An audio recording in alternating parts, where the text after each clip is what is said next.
I am the Tofu Golem. Please enjoy the video. Begin by confirming the correct tire pressure for your Hyundai Tucson on the driver door placard and not guessing from memory.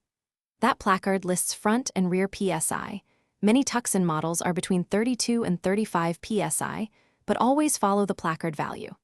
Use a reliable gauge to measure cold tire pressure and inflate each tire to the placard PSI, checking the spare if applicable. If a tire needs more than 3 PSI correction, recheck after a few minutes. Watch the gauge and avoid overinflating. If your Tucson has a physical TPMS reset button, it is usually below the steering column or console. Alternatively, use the instrument cluster or center display menu.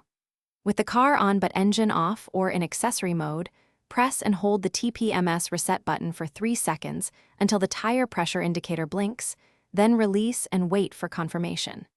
For menu reset, navigate Settings Vehicle or User Settings Tire Pressure Reset. Follow on-screen prompts and confirm to start recalibration of the system. Once you have reset the TPMS via button or menu and ensured each tire is at the placard PSI, complete the relearn by driving the Tucson for about 10 minutes at roughly 20 mph.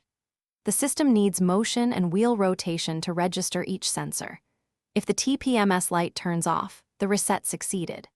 If the light remains illuminated after driving, recheck tire pressures, repeat the reset procedure, and if the warning persists, have a technician scan or replace a faulty TPMS sensor.